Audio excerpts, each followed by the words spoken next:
Good evening, everyone. I'm Bob Boland. I'm the academic chair at the Preston Robert Tisch Center here at NYU and a member of the sports management faculty here. It's my extreme pleasure to welcome you all here tonight for the Tisch Center and NYU for the 12th annual Cal Ramsey Distinguished Lecture in Sports Management. I'm here in many ways for the gratitude of our extraordinary dean, Bjorn Hansen, who, after announcing and introducing the speakers at our last several major events, tapped me to do it tonight, and I'm incredibly proud to do that. But let me recognize our very, very gracious and extraordinary dean, Bjorn Hansen. I'd also like to welcome back any of the wonderful alumni group from the Tisch Center who are here tonight, and I've had a chance to say hello to a number of you. That's an extraordinary statement that you've chosen to return and join us on what promises to be a great night. I'd like to welcome back again our Friends group, members of our Friends group, the Tisch Center group, who are here tonight. We appreciate your support in all the things that we do. And I'd like to welcome the members of our faculty. I hope this is an extraordinary, extraordinary evening for all of us. It certainly promises to be. This is the 12th Cal Ramsey Distinguished Lecture. And you can't have a Cal Ramsey Distinguished Lecture without thinking about the man who lends his name to this event. For people of my generation, Cal Ramsey was the broadcaster who taught us how to love the sport of basketball as a broadcaster for the New York Knicks for a decade in the 1970s and early 1980s. If you follow sports a little before that, you remember him as one of the great, great star players for New York University in the days when NYU ruled the college hardwood, that in the late 1950s and early 1960s. Cal was the nation's leading rebounder, and the school's all-time leading rebounder in its history. He's correcting me, and one of the great, great players in NYU history. Cal, of course, is also intricately associated with Madison Square Garden, where he spent the bulk of his career as a director of community relations, special projects, and pretty much the greatest goodwill ambassador the Garden could ever have. So it's appropriate tonight that we welcome Cal Ramsey. Cal's here in the front row, and we'll wave to everybody.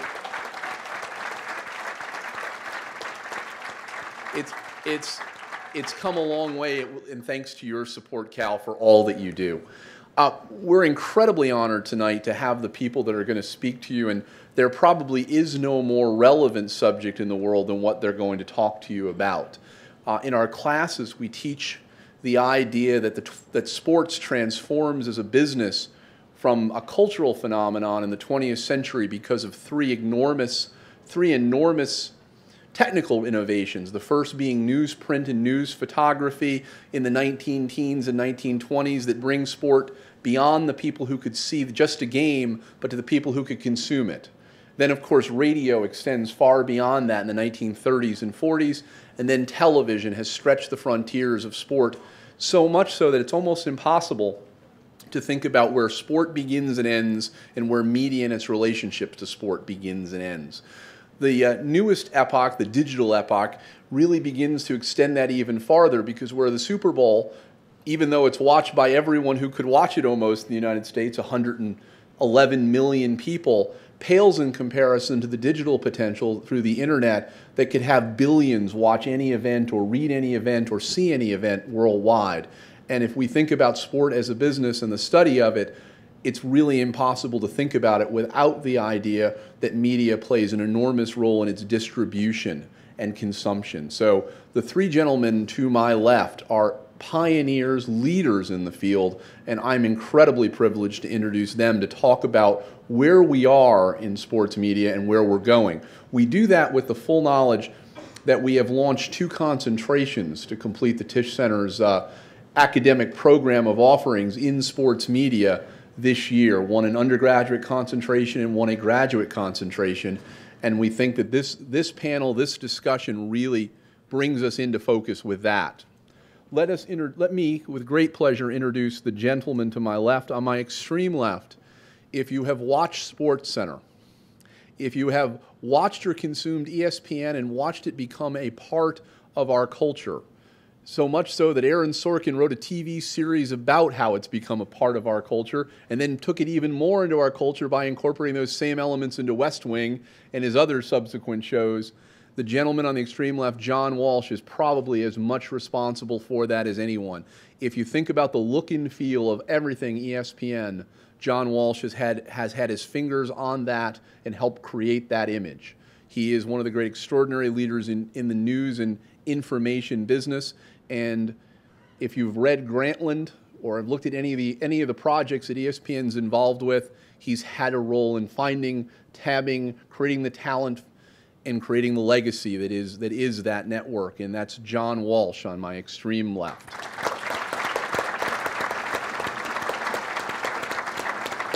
In the middle, and in many ways, in the middle of the business end of this, is a gentleman by the name of John Kosner. John Kosner is the Executive Vice President for digital and print content at ESPN. And lest we think that ESPN is one of the most important broadcast entities and brands in the world today is merely a television network, it's really seeing that only the tip of the iceberg, and much of that lies beneath the water, and that all lies in the hands and under the purview of John Kosner, who oversees ESPN the magazine, oversees Grantland, oversees all the digital tiers of ESPN, including ESPN3, and is one of the most important figures right now in sports media and sports business. The gentleman, and John Kosner, gentlemen. Thank you.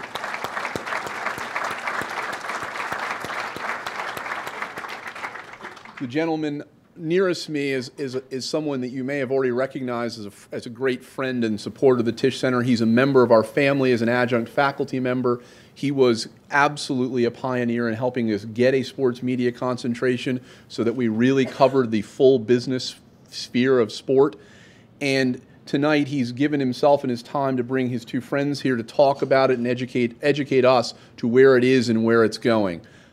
It's hard for me to introduce Ted Shaker as anything but an incredible friend, but you should also know that he's one of the great pioneers in broadcast, the former executive producer of CBS Sports, the former executive producer of CNBC, the man who gave it most of its look and feel that we still look at in financial news, and a man who ran the first real competitor to ESPN, CNN, SI, Sports Illustrated Television. So, an incredible friend, an incredible broadcast pioneer, and our host tonight, Ted Shaker.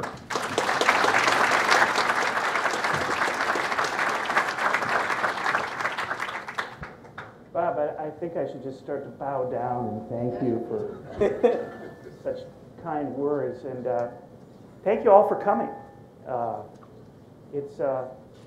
It's really surprising to see how many people are here. Now I know it's because of John and John.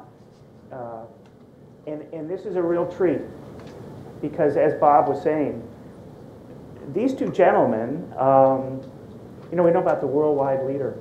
Well, there's a lot that they have done, an incredible amount they have done to turn ESPN into the most successful, at least I believe, most successful media company on the planet.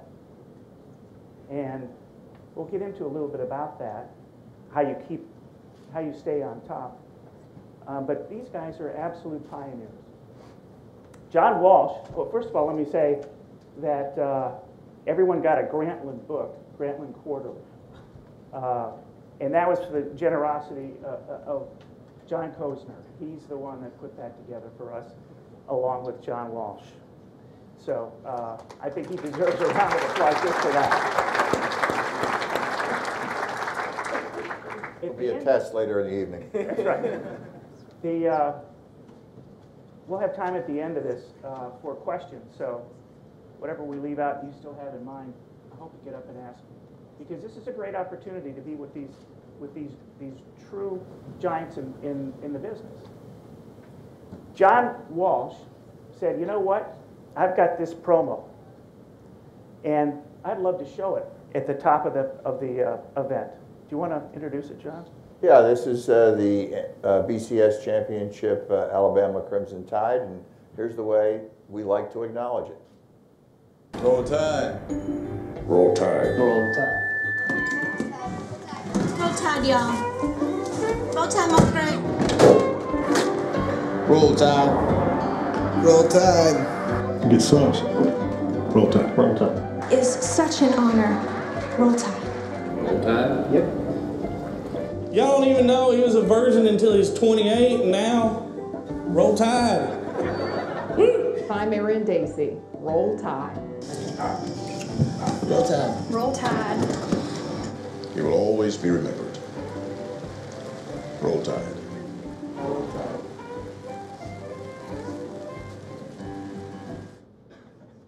little bit of the magic of ESPN.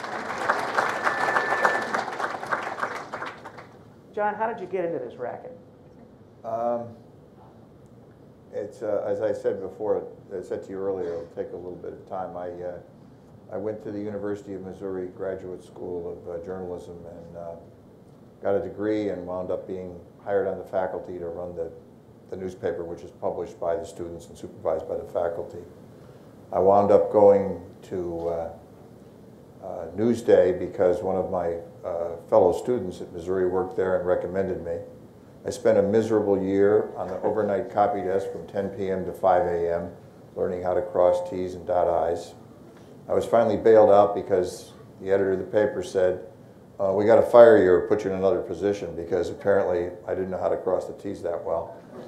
And so I wound up, and Newsday at that point was starting a bunch of Sunday, a new Sunday paper. So they had a weekend magazine that was fledgling, and they had to fold it, and there was nobody left to run it because they were going to phase it out. They said, so Walsh, why don't you run the magazine for a year? So I got to run my own magazine for a year at age 24, just because of pure luck.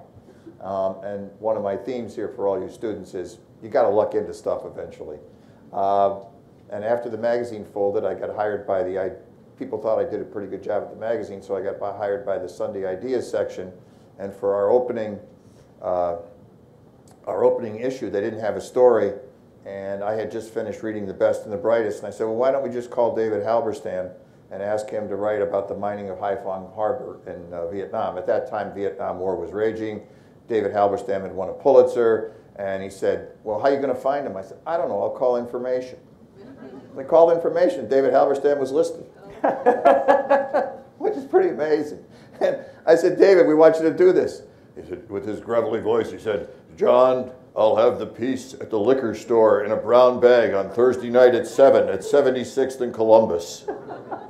And so I went and picked it up, and I had the career, and I was at Newsday, and I wound up, due to a bizarre set of circumstances, pure luck, that my mother and father met, the mother and father of a woman journalist from Scranton, Pennsylvania, my hometown, and they decided we should know each other.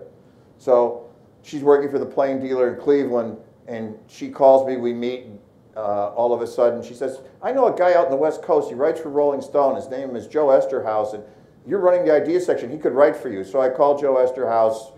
I wind up hiring him to write pieces, and then there's a convention. Joe invites me to the Rolling Stone party. I meet this guy, Jan Winter, and a week later, Jan Winter offers me the job to run Rolling Stone magazine at age 27. And I'm telling you, if my mother and father don't meet Judy Salmon's mother and father, I would have never had the job. So I want to insert the fact that there's a lot of luck in this. Of course, I got fired after a year at Rolling Stone, and then managed to get fired or lose jobs consistently, and wound up collecting unemployment in 4 states. So you're going to fail in life. Things are going to happen in life. You know, you don't roll a 300 in life. It just doesn't happen. And, you know, we're coming up on Easter coming up, so you just understand that even in the Bible, Jesus had a bad weekend. So. You've used that line before, I bet. No. Keep it. No, it came to me today. I ran it by 3 people of religious descent at work, and they said, it's okay, you can go with it. So I just want to let you know, students, you're going to make mistakes. It's how you deal with them. It's going to happen. You're going to work hard. If you keep working hard, you keep coming back. And this man, Ted Shaker, got me into the television business as a consultant in 1986 after a few other failures in my life. And, you know, life has been good since then. So that's all I want to say is get lucky, understand mistakes, and learn. That was good.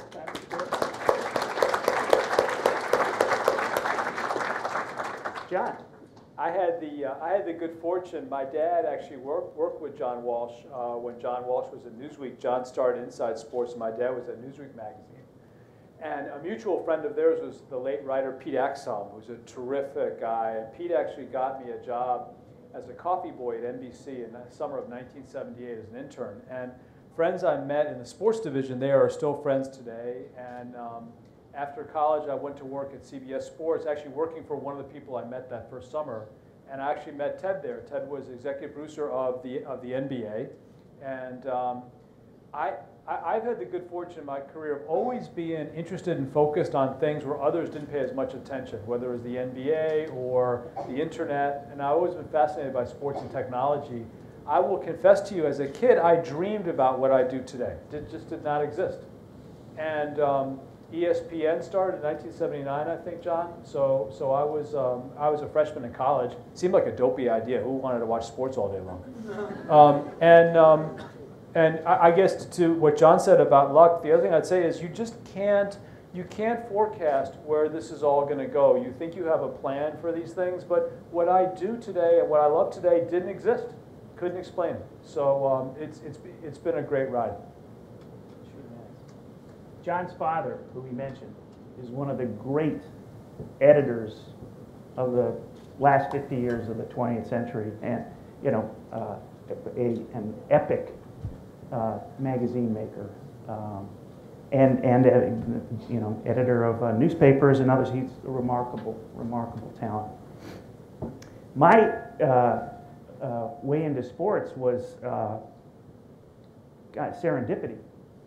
You just never know. My first job, I tried to get into CBS, and I did, and I was a clerk in the basement of the CBS Broadcast Center where I carried around boxes of videotape. And you work really hard, you get another opportunity. So after a few months, I did get out of that position and into a much better one. Well, it became the shipping clerk for the videotape. It was the summer of the Watergate hearings. I don't know how many people here know about Watergate. Sam Ervin Committee. And that was going on just above us. That's where CBS News was, in the CBS Broadcast Center. Great names like Walter Cronkite and Eric Severide and Mike Wallace, and it was the who's who of the news business. And I became enamored with it and got a job as a clerk on one of those programs. I did a lot of clerking. After working on this program for 4 years, I then thought maybe I should try something different. And I began talking to people over in the sports division. I wasn't a sports fanatic by any stretch of the imagination. I was a sports fan.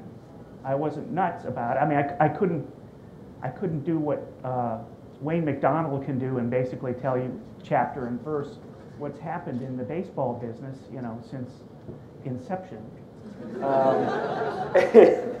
But what I did know was that I had a pretty good sense of what was good TV, and so I had a chance to produce, and we were surrounded by lots of people that loved sports and knew everything about it. So I was able to slide by.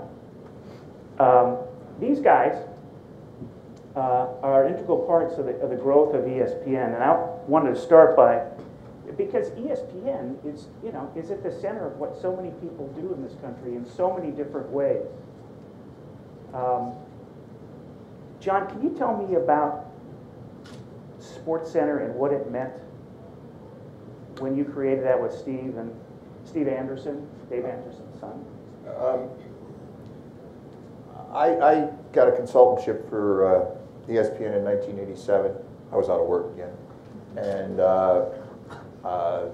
they said, I had asked for a consultantship when I was out of work earlier, and they said, now's the time, you can do this. I want you to assess SportsCenter. I, on the other hand, was a sports fanatic from the time I was 3 years old. So I followed everything all the time. I knew statistics. I'm not up to Wayne, but I followed it, and it was a part of my DNA. And I had run sports departments, and I had TV sports experience with Ted. And so I did this consultantship. They said, tell us what you think of SportsCenter. So I wrote a 32-page summary of, here's what I think you do well, here's where I think you need to improve, Here's a way I think you can improve it, and here are some ideas beyond that that I think the network can do. And Steve Bornstein, who was then the head of programming production, came. He said, if you'll do this and move to Iceland, better known as Bristol, we'll hire you. So since I was out of work, there wasn't really much choice. It wasn't a great negotiating position. And so I went to Bristol and had this wonderful experience with Steve Anderson, who is as responsible as anybody. One of the things Ted is saying about credit for SportsCenter, Bob mentioned it, earlier. ESPN is a company where there's nobody that really, really deserves that much credit because it's really a collaboration. And Steve Anderson was told by Steve Bornstein, don't let this Walsh guy screw up. Teach him how to do television. And Steve taught me how to do television, and we decided to change things. Now, the SportsCenter had survived for 8 years, and they didn't know what it was. They knew that it should be. They knew that it was right. They knew that you needed more than 5 minutes, after weather in the local news to tell the sports story. But SportsCenter would vacillate between 90 minutes and 15 minutes. It would go back and forth with the talent. They would go back and forth with the theory of making it, let's make it like local news, happy talk. Let's go in depth. Let's get analysts. Let's bring in characters. And what we did was kind of, hone in on a vision where it was going to be highlights and news. And so we developed a highlight operation. We developed regular scheduling. We went to hire new talent. I tell you, I started on January 10th, 1988. On January 11th, they showed me tapes of people. The first tape they put in the machine was this guy from LA, this nutcase, Keith Olbermann. We could spend the rest of the time on this, baby. So I look at a couple of good ones. So I look at this and I say, oh my God, show me the rest. It's got to get better. It didn't. And so we hired Keith 5 years later. That's all it took for recruitment. But what we did was we put in systems, and we put in, there was Jim Gray was a part-time reporter, and that was the only reporter. So we developed a coterie of reporters. We hired a bunch of new anchors, and we had the good fortune of having 5. Sports wasn't as important as it is today as a page 1 newspaper story or head of the news. Sports was relegated to the back pages, and it wasn't really that important society-wise. But what happened, we got 5 stories that we just killed on. Pete Rose's being kicked out of baseball, Irvin Magic Johnson being HIV positive, an earthquake at the World Series, a Mike Tyson rape trial, and Hank Gathers, the leading scorer in the NBA, dropping dead on a basketball court during the first round of the NCAA. We took those 5 stories and we made them, we own them. Before we had Flood the Zone at the New York Times, SportsCenter was just putting all of their resources into making sure, and these were compelling stories. There were other compelling things like Larry Bird's retirement and other things, but these 5 resonated and said to the world, ESPN is ahead of everybody else in covering these stories. So we did manage to establish a 2-pronged approach where we were covering news, or 3 things. We were hiring anchors who were really good writers, and we were developing a strategy about highlights that would separate us and distinguish us from the highlights that were on your local network, or your local channel. And that was kind of the formula that we used going into this.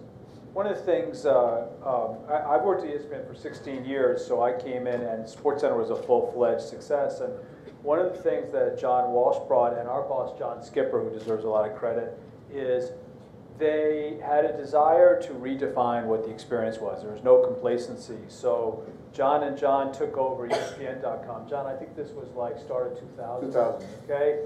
And I had just joined ESPN.com, and you could throw a dart in those days, and there was no difference between CBS Sports.com and ESPN.com, the Sports Illustrated website. And these guys came up with a voice and changed everything. One of the early hires, Bill Simmons, you guys have his book tonight. Again, I think John and John sort of redefined what it meant to be a sports writer in the modern era. So I think part of this is not standing on ceremony, not accepting what the normal situation is. And just as John mentioned, the import of sports in society has grown tremendously over that period of time, and I think ESPN has been a contributor to that. A huge contributor. I mean, a huge contributor. I think when SportsCenter did take off like that, all of a sudden, if you're interested in sports, you wouldn't watch the 11 o'clock news. You'd go to SportsCenter instead. That's why now when you look at local television news operations, many of them do very little sports at all because they can't compete. It's a remarkable thing. So here's a good segue, Ted. Thank you. In the earlier 1990s, one of the things that we couldn't do at the network was, I think it was about 93, was we tried to have a sense of humor, and we succeeded and we failed and we flatlined and whatever. But then we had a director of marketing named Judy Fearing, and she hired Wyden and Kennedy, and they came and lived at SportsCenter for a week and developed a campaign called This is SportsCenter. And This is SportsCenter became a hallmark for the network. It wasn't a news show, it wasn't an event, it was just there to show that ESPN had a sense of humor about sports. And coincidentally, what do we have? We have a videotape of a reel of the best of This is SportsCenter. Hey, Bucky. Hey, that piece on left-handed athletes, is that almost done? Okay, thanks.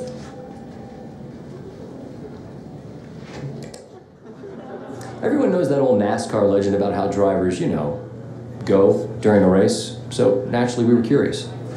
Kevin, no bathroom break? Nope, all set. Hey, Kevin. What's going on? Excuse me. I mean, those fire suits are made of high-tech fabric. What are you doing? Nothing. Look at the rain. You guys go on, I'll catch up.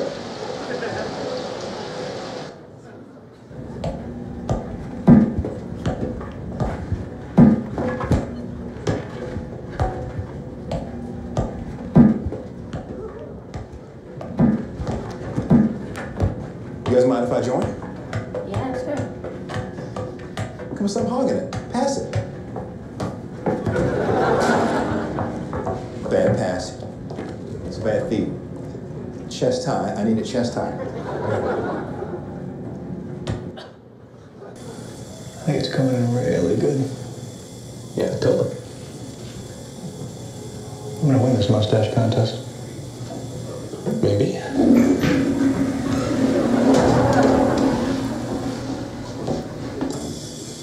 Good luck with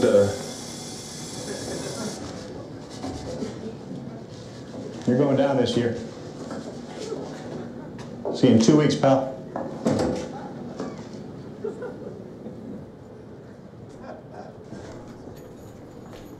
Hey, Ovi. Hey, what's up? What are you doing in the dark, man?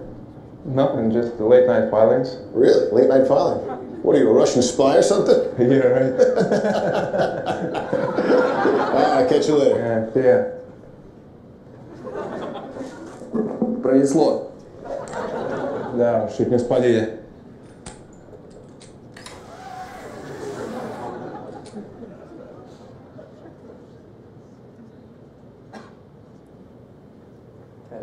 That's it. That's good.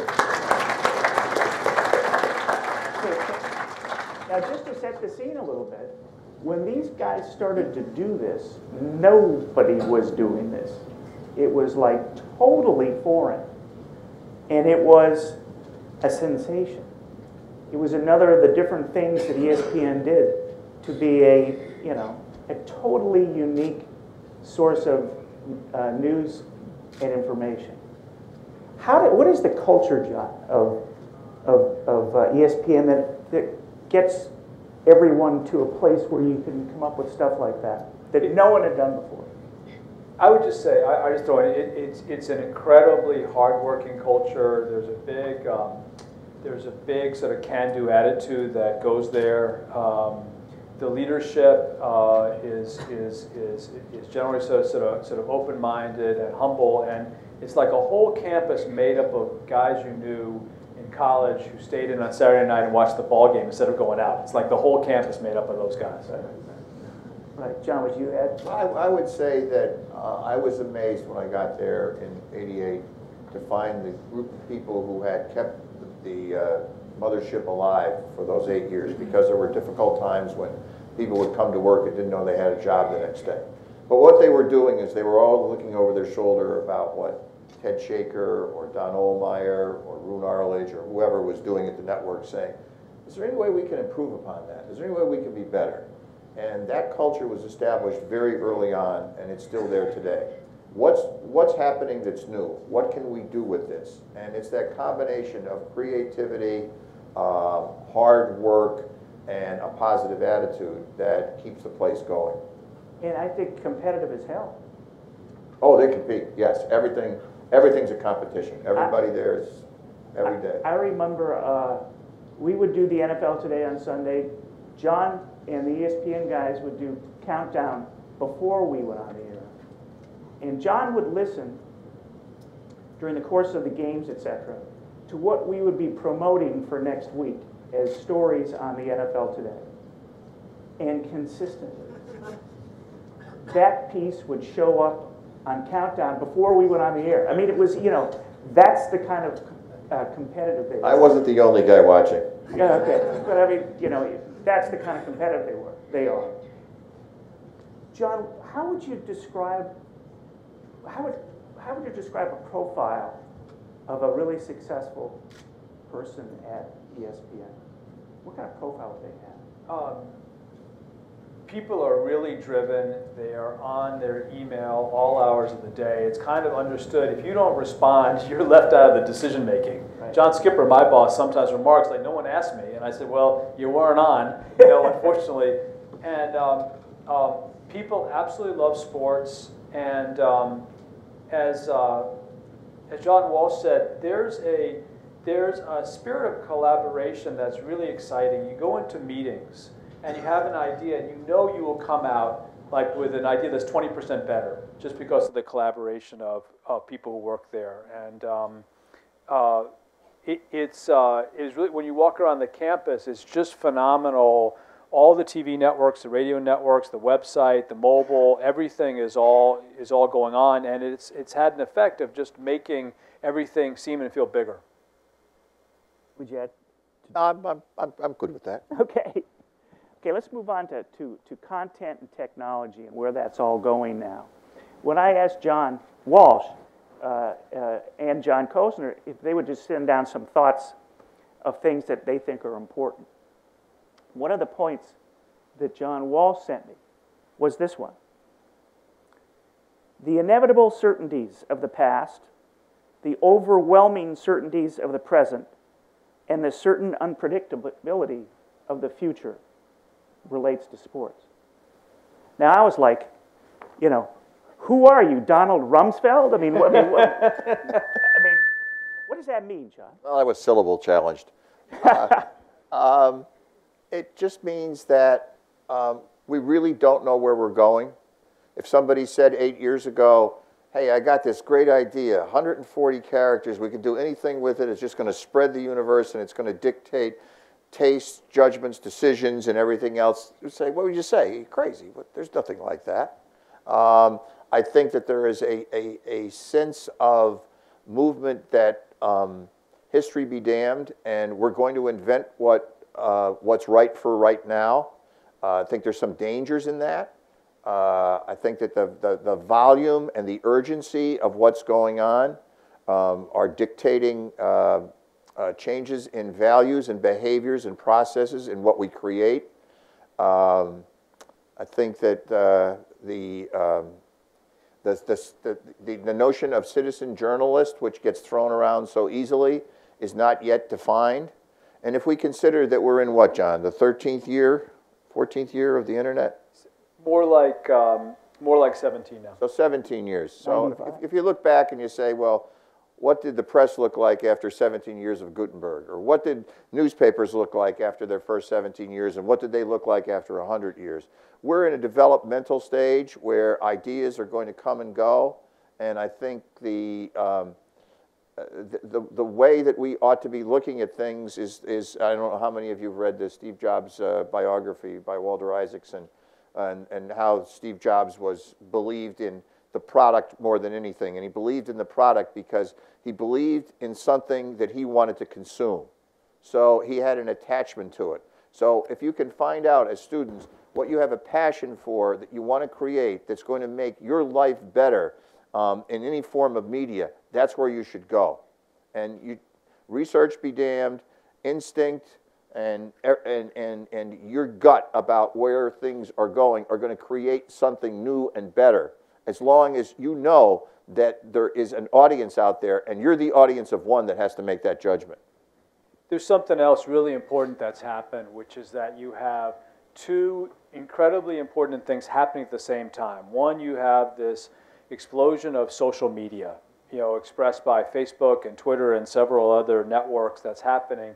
At the exact same time, mobile devices, both phones and tablets, Apple announced the new iPad today, those have taken off. On their own, either of them would make a big difference in what's going on, but the fact that they're happening at the same time, I believe, is why things just seem and feel differently. And it's changing content consumption, it changes how people live their lives, it changes the expectations that people have. And it's both bad and good. I think it's more good than bad, but it certainly is different.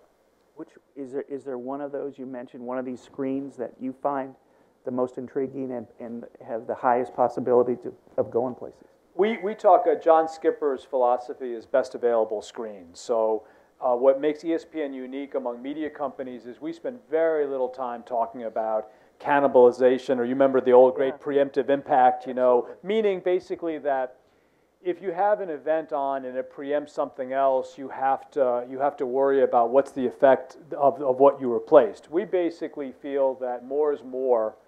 And so when ESPN started ESPN2, oh my God, the ratings for ESPN are going to go down. Well, it would so happen that the cum of the two was bigger, and that's now spread. Mobile phones are obviously fantastic, but I believe the iPad as something that has broken through is truly fascinating. Bob Iger refers to the iPad as like a stealth media device, meaning that you turn it on, you have an icon on that home screen, and any place in the world, we no longer have to spend $100 million to have a cable network in order to bring you some sort of media experience, and we're just beginning to understand the significance. The iPad obviously is not the only tablet, but it's a fantastic device. And John was mentioning Walter Isaacson's book. I mean, nobody had done that before. People had brought out successful phones before, but nobody had brought out a tablet computer. It's really, it has really changed things dramatically.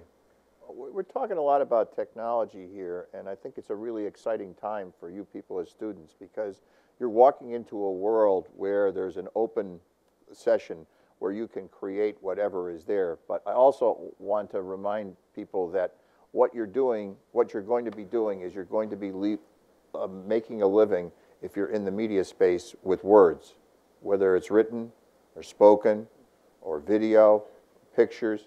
And so it's really important that we don't lose sight of what the content is. And the idea that the content has to be condensed, it has to be expanded, it has to be seen in different mediums.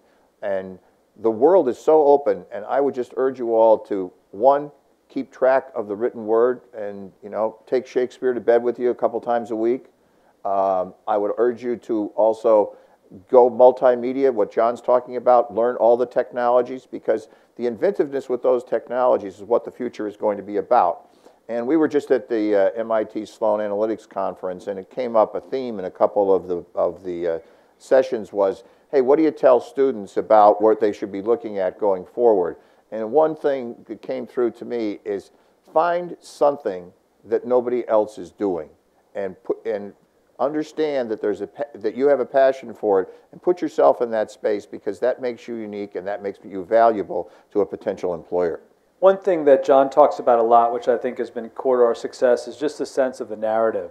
In a world where there's tons of information, tons of noise, John is constantly talking about what's a good story? What did you learn from that? We have a lot of talented, fantastic young writers who have benefited from that.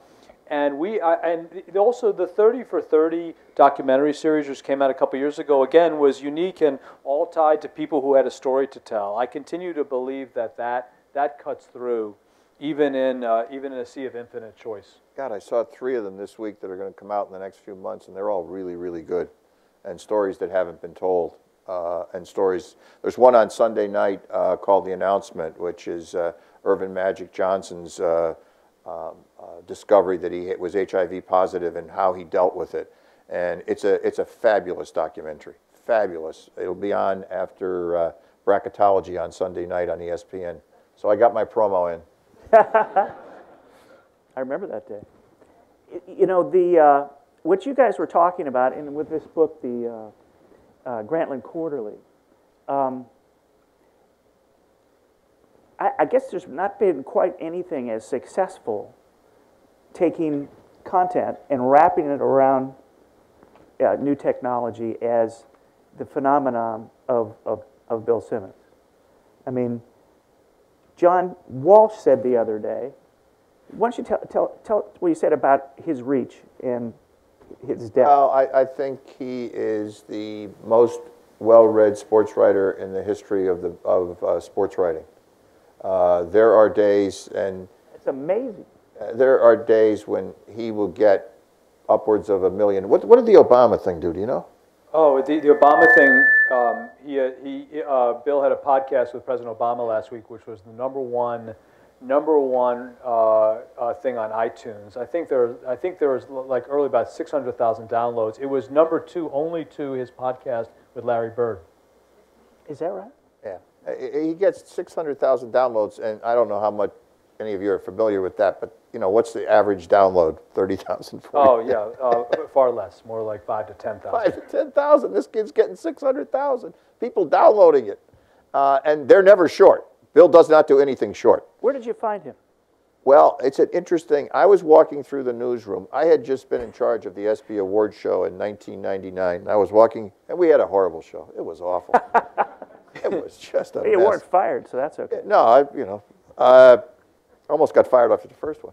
But we were walking through. I was walking through the newsroom, and Vince Doria, who runs our news operations, is a wonderful, wonderful man, and I had gotten the assignment to go to do the internet with Page 2, and we had signed up Ralph Wiley. We were in the David Halberstam, Hunter Thompson. Was negotiating with Sally Jenkins. It didn't work out. He said, well, I said, Vince, we're looking for a young writer. He said, you ought to read this kid in Boston. He just ripped the ESPYs. So I went up and I read this column, and I was on the floor laughing, making fun of a show that I was in charge of. And I went down to the guys. I said, we got to hire this guy. So we brought him in, and he tried out for 3 or 4 months, and it was just obvious that we hired him, and everything went from then. He is a very hardworking guy. He's so ambitious, and he goes. How many podcasts did he do at the NBA All-Star Game? 10? He did 8 there, and he did another 5 or 6 at MIT. But what John was interesting is Bill Simmons is not only a brilliant writer, stuff like that, but through the time he spent with John Walsh and John Skipper, he's an impresario. I mean, the vision. We had Bill as a columnist. He was our most successful columnist, and frequently unhappy. Felt like we weren't doing enough. The rest of our site wasn't up to his standards. Yeah. And John basically said, "Okay, you got a better idea. Show us," right. which I think he has. And I asked John Walsh last week. Grantland has been up for less than a year, and I said, I said, realistically, how much better could we have done with this? Because it's not easy to pull this thing off. And John said, like, not much. Which was high praise at ESPN. It's extraordinary. I mean, it's extraordinary. This thing just exploded. Yeah, the ideas are unique. The writers are original. They're all finds from different places. The topics combine not just sports with culture. It's the first time we've been successful. We've tried to insert pop culture into the DNA of what we do, and we've been unsuccessful many times over with TV shows, segments on SportsCenter, talk shows, whatever, and Bill has pulled it off. We talked about the culture of ESPN. John Kosner he is the point man on all things technology, all things digital. How do you define digital? Well, I mean, today practically everything is digital, Yeah. so it's kind of a cliche. I think most of my focus is on sort of non-linear services. So the bread and butter of ESPN continues to be, I don't know, John, we have like 8 24/7 TV networks. But we create a website. We have a broadband site called ESPN3 with thousands of live events. We actually did, on ESPN3, we actually did 93 live events on Saturday. Okay, you know, for perspective, the new NBC Sports cable network has had 48 all year, and we had 93 on ESPN3 in one day. So that's sort of like a level of what goes on. We now we took over sort of operations of the magazine in the spring, and that's been terrific too, because we've been able essentially to create one newsroom that combines the web, mobile, and magazine, one sort of enterprise unit. So a lot of things that are possible now. Bob Iger was giving us some guidance early in the year, and he said, "Do not expose your fans to your org chart," which I thought was an artful way of saying, to focus on what the fans want, and don't make the way you're set up the reason that things happen or don't happen. So we spent a lot of time trying to clear out. Everybody in captivity has read the Steve Jobs book, so everyone's announced that they're focusing on fewer things, they're not going to be as nice a guy, That's what you hear all day long. Yeah, well, while we're focusing on fewer things, our domestic network will broadcast 40,000 hours of live sports television in a year. 40,000 hours. 40,000 hours. And if you think about like the rest of the TV landscape, Obama, I think Obama told Bill he basically watches HBO and ESPN. There are some great television shows, but a lot of it is a wasteland besides, and sports just gets more and more important. And one of the key reasons is that it's live. John Skipper followed Mark Shapiro as head of programming, and Mark Shapiro was much more into scripted dramas, movies. And John Skipper, when he came in, he said, "No, we're about we're about live events all day long." SportsCenter is now on 24 hours a day. Okay, I don't know, John, like 18 hours of that is live, and live has a disproportionate value and importance today. Right. Is the point guy for all things digital? John, how do you decide? I mean, you guys must get pitched stuff all the time from big and small startups. I mean, Google. I mean, everybody. How do you decide? Okay, that one. I look at three criteria. One is the idea or service truly innovative. Okay, is it? As an example? ESPN3. ESPN3. Okay, but ESPN3 is something that we created ourselves. It wasn't necessarily brought in. There's a young guy who does a basketball blog named Henry Abbott. Okay, and everybody, we were being news meetings, and all our guys said, "Well, Henry had this last night." So I said, "Well, who the hell is Henry?" And they said, "Well, Henry Abbott." I said, "Well, who's Henry Abbott?" He said, "Well, he's got this blog called True Hoop." So, and I said, "So you guys are reading this all day long?" They said, "Yes." And I said, "Well, why don't we buy him?" And so we bring Henry in, and like Henry brings in his agent. Okay, and so does he work out of his basement or something? He works out of his basement in New Jersey. Literally does. Okay, so Henry brings in his agent, and I said, Henry, we'll give you $300,000 for the site, and we'll give you a contract. His agent says $3 million. So I called up Henry. I said, "I'd like nothing better than bring you to ESPN, but like we're not going to get that." The following day, he calls up. He says, "I got to be at ESPN." And so we made a deal. Henry came in, but his service was innovative. So that's one thing I was looking at. Second, could it be multimedia? The strength of ESPN isn't like we got a website or magazine. It's that can these things work together? So Henry, over time, he's done radio, he's done podcasts, he's been on television. He had that capability. And the third thing, which I think is really important, is does the idea have can it scale? Can it be big? We have lots of great ideas, but ideas that reach 40,000 people are not the same as reach 4 million.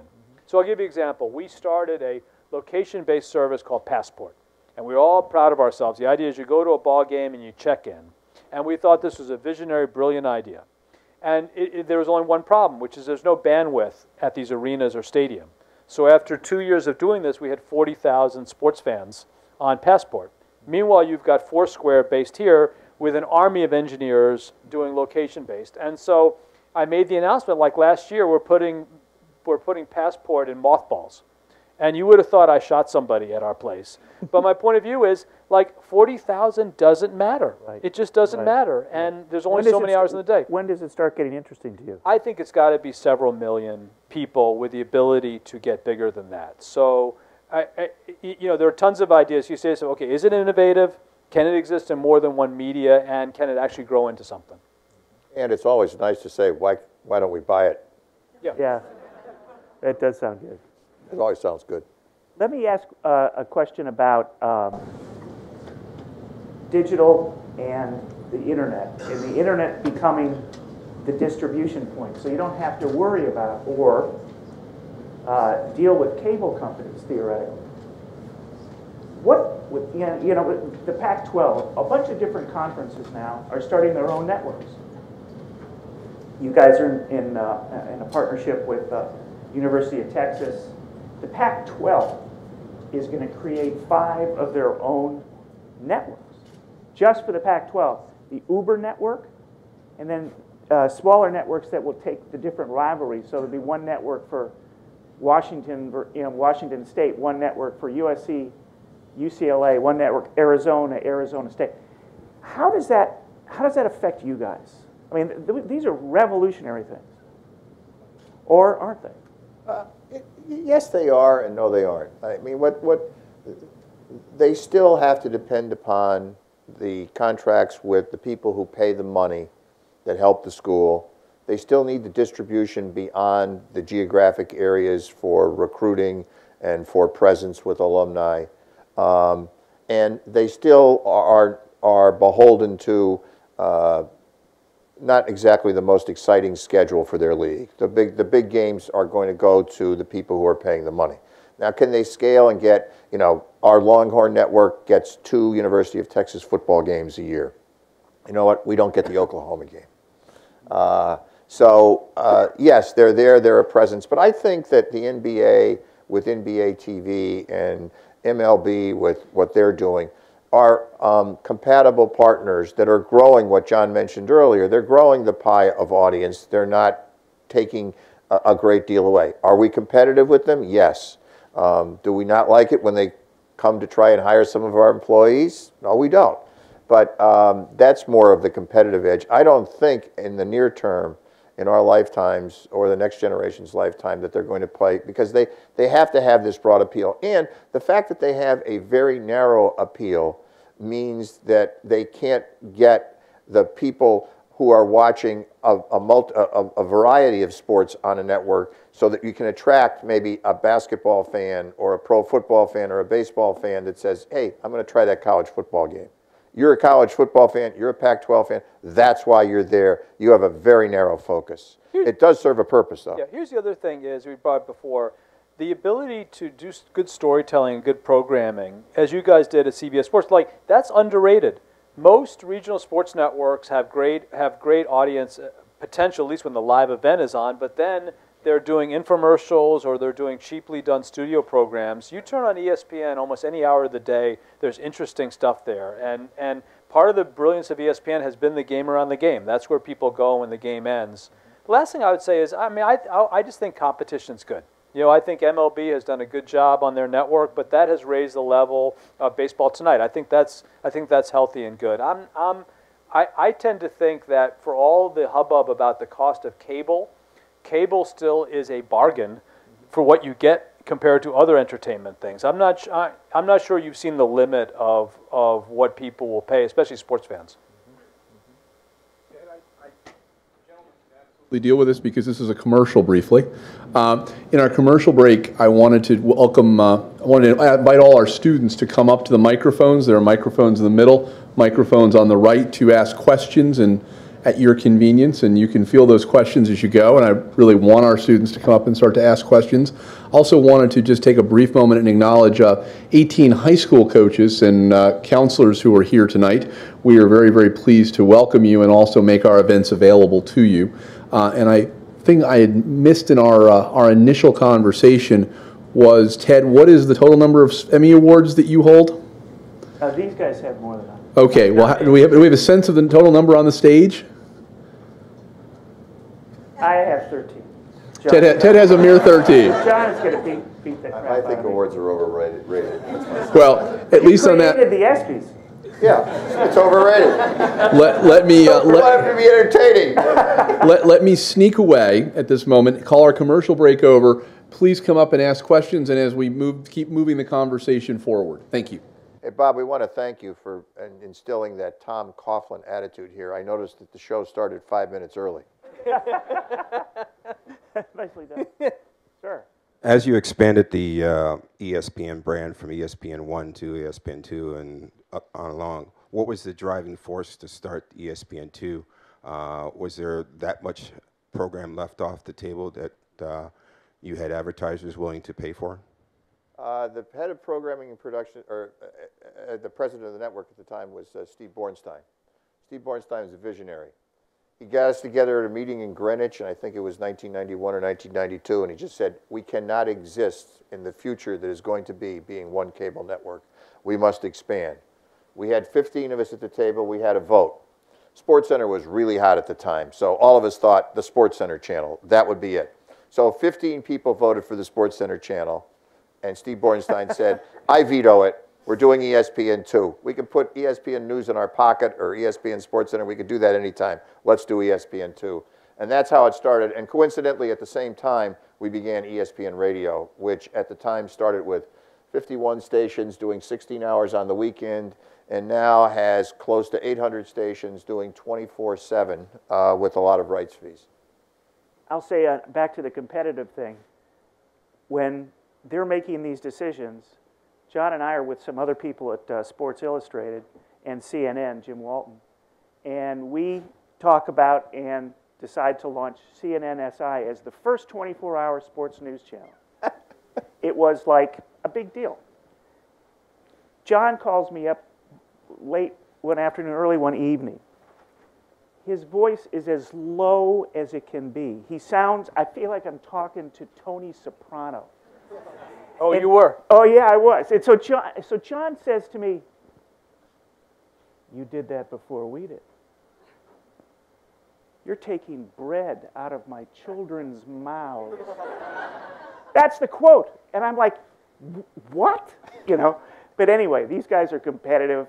They came out with ESPN News. You know what happened then? CNN-SI. You announced, this is what really happened. You announced the story in February. You announced in February that you were going to launch in December. Like the NFL today. In March, Bornstein calls us in the office. God damn it, you're going to be on the air in October with ESPN News. Yep. And we were on the air November 1st. So we beat them by 42 days. Or 42 days of launching the network, because that's how competitive it was. You know, they had this unbelievable set in Atlanta. We had this, you know, a bunch of boxes in the newsroom. Said, hey, sit down, talk about ESPN News. But it was bad. It was bad for CNN-SI that ESPN hustled onto the air. Yep. And also, again, on the competitive side, Bornstein, I mean, I guess, basically says, oh, so you guys are going to get into our stuff, huh? And they launch ESPN, the magazine, against SI. Yep. Anyway, sir.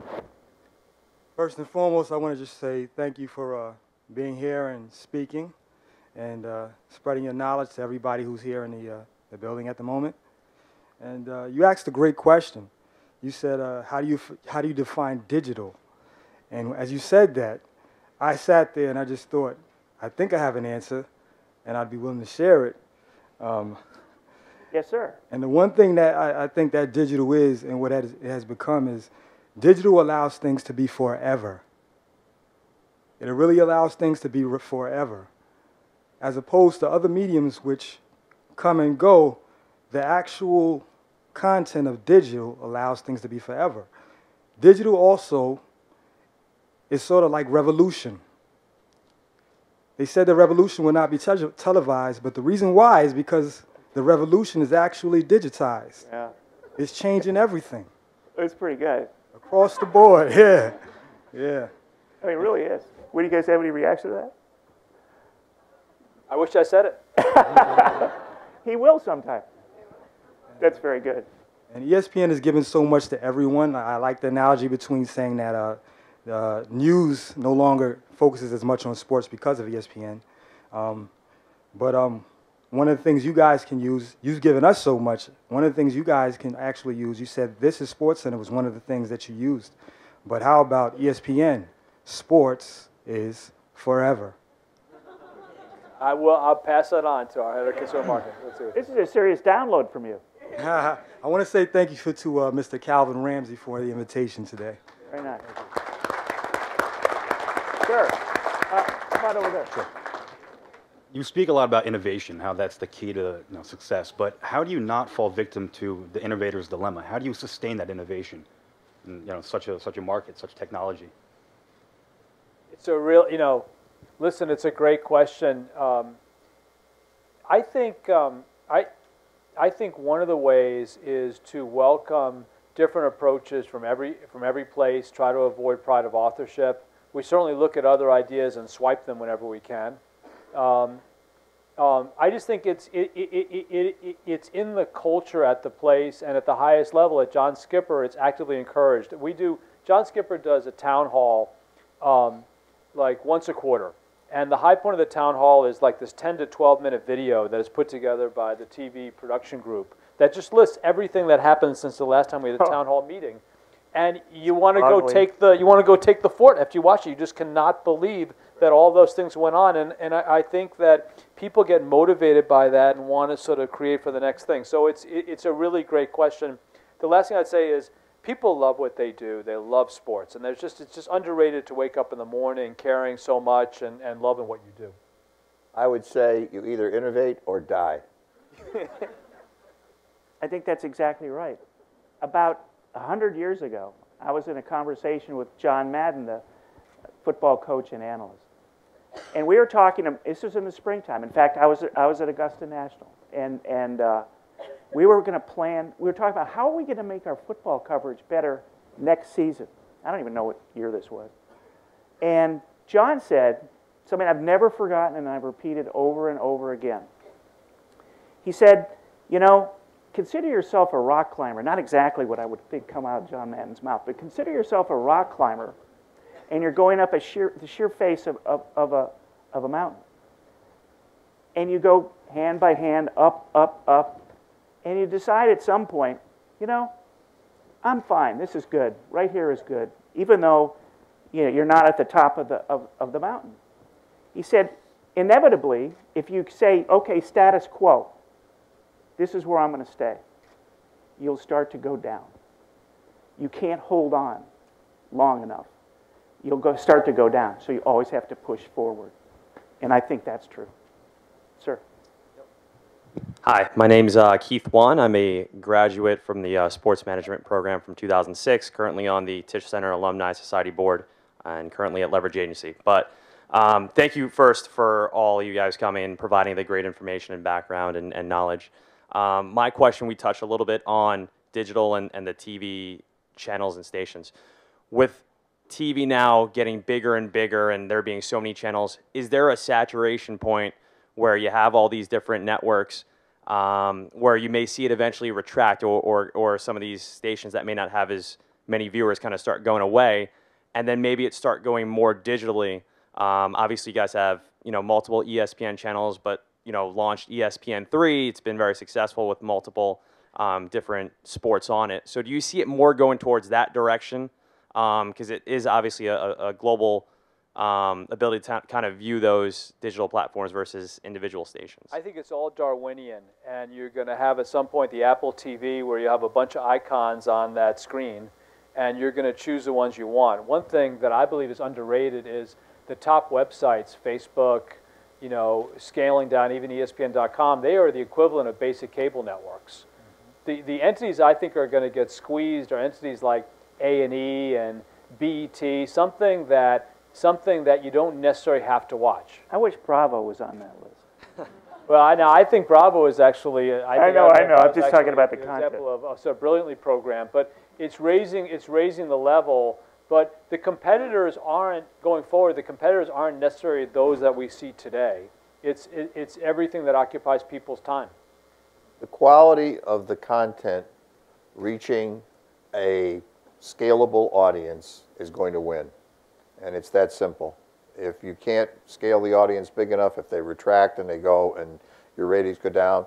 You look at some of these, popular radio shows that all of a sudden they take and they get squeezed. Or you look at, I was talking with an editor of one of the big book companies today at lunch, and he was talking about a couple of authors who had done 18 or 20 books, and all of a sudden it tailed off. And so the marketplace is going to rule, and the marketplace is going to rule relative to the size of the appeal, which ultimately is dependent upon the quality of the content. Sure. My name is Jared Merrill, alumni of the Masters of Sports Business Program. I currently sit with Keith on the alumni board. Given the recent developments of the merger and acquisition with NBC and Comcast, as well as Fox building out their cable properties, is there a strategy to ensure that you guys maintain to be the worldwide leader, particularly when we look at the crazy marketplace right now, the rights acquisition with Steve Bornstein potentially shopping out the Thursday Night Football package, the NFL? Well, we're real comfortable with our menu of rights that we have. And as Ted said, we're going to compete. And we love the competition. We love to roll up our sleeves and get at it. So come on, bring it on. Let's go. Competition is good. Thank you. Yes, ma'am. Hi, Cameron Myler. I'm adjunct faculty and also an Olympic athlete and lawyer. So my question is regarding ESPN's participation. What? That's a trifecta right there. Yes. I'm sorry. No problem, Ted. So my question is regarding the bidding process for Olympic broadcast rights. And we all know that NBC paid a huge amount of money for the rights to broadcast 4 Olympic Games, $4.38 billion. And I'm curious what factors went into ESPN's consideration in the bidding, and I'm sure financial was not the only one. It's a big one. It's that they bid almost $1 billion more than Fox did, and we were third, a distant third.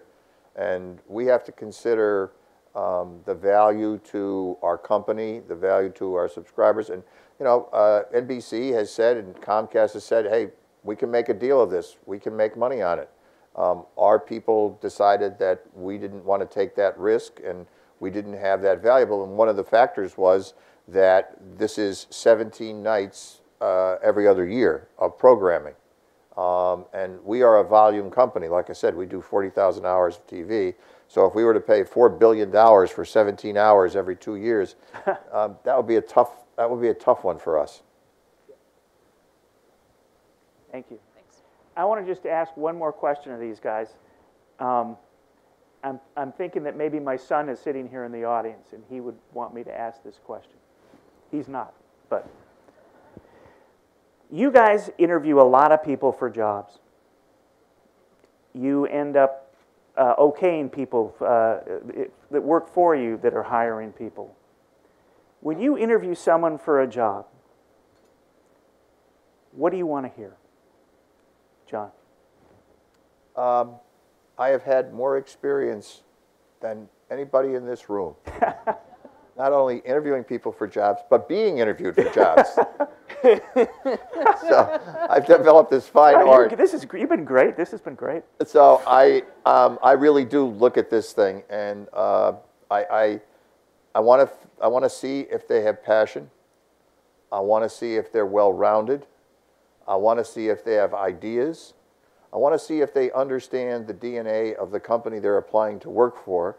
And I want to see if they have some critical thinking about the DNA of the company they're working for.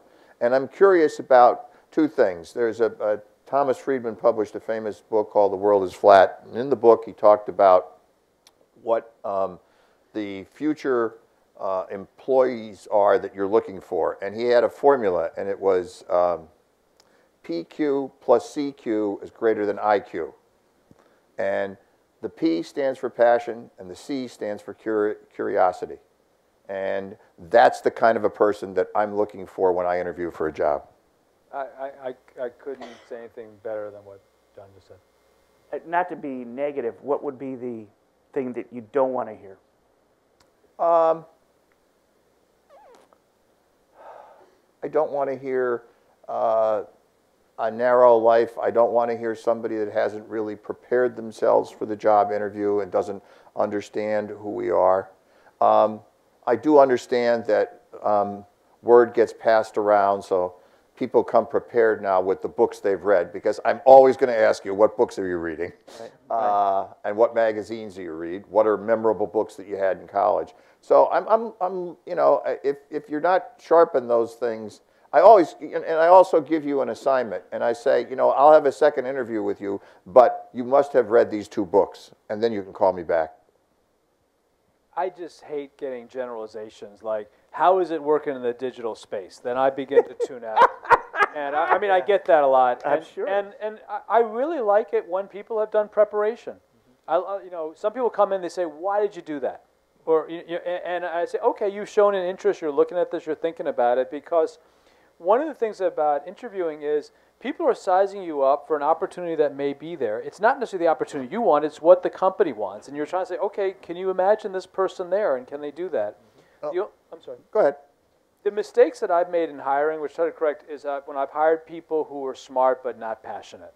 I've rarely made a mistake with someone who is passionate, but I have made a mistake because what I found is that passionate people give off that positive vibe, and that has a way of lighting up the hallways. The people they hire tend to be passionate, whereas when I've hired people who are smart but sort of like diffident or just not high energy, in turn who they've hired has become a problem. So. There's 2 other things that I neglected there to mention is, and for our company, it really does help if you're a sports fan. Yes. Yeah. And so, and I mean, we're cloaking that in the word passion, and we're not going to be ridiculous about trivia questions or things like that, but, you know, I don't really care that you're passionate about everything, but I do want to see that you're passionate about some things. The second thing is, for somebody that's interviewing for a management job, and I realize going out of school you probably aren't going to be interviewing for these, but once you're out in the workplace and you're going from company to company, and right now the figure in America is that you'll work for 11 different employers in your lifetime. So you're going to change jobs a lot. When you're interviewing, one of the things that I really like to ask people is, tell me some of the problems you've confronted and give me your problem-solving techniques on how you solve this problem and what your thinking was in solving the problem. Yeah, really good. I just want to say to these 2 guys who I've known for a long time and have been friends for a long time, that I am so flattered that you guys would come down and spend the evening here.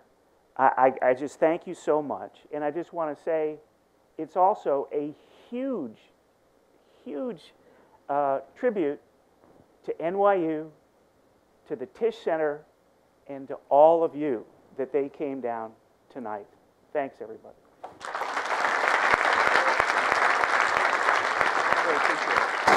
Gentlemen, thank you very, very much for coming tonight. We have a very, very brief presentation, but our guests will be with us for a period of time while we have our reception after our conclusion. Please join the reception. Please take a moment to say hello to the guests. There'll be an opportunity to speak to them and have a one-on-one with them. And we are incredibly, incredibly appreciative. Cal, would you like to say anything, or you had your hand up? I just wanted to... Okay, I played 3 years at NYU in basketball. I set a number of records, including 19.6 rebounds a game. I played in the NBA, and nowhere can I find any footage of any game that I played nowadays. So his point was very well taken about digital lasting forever. And easily available forever, right? I want to thank you, gentlemen, very much for coming. A wonderful evening. Thank you all. We have certificates of appreciation. They're not quite NYU diplomas, but close. And we'd like to give that out to our guests tonight. Thank you again so much. Ted Shaker, John Kosner, and John Walsh. Thank you very much.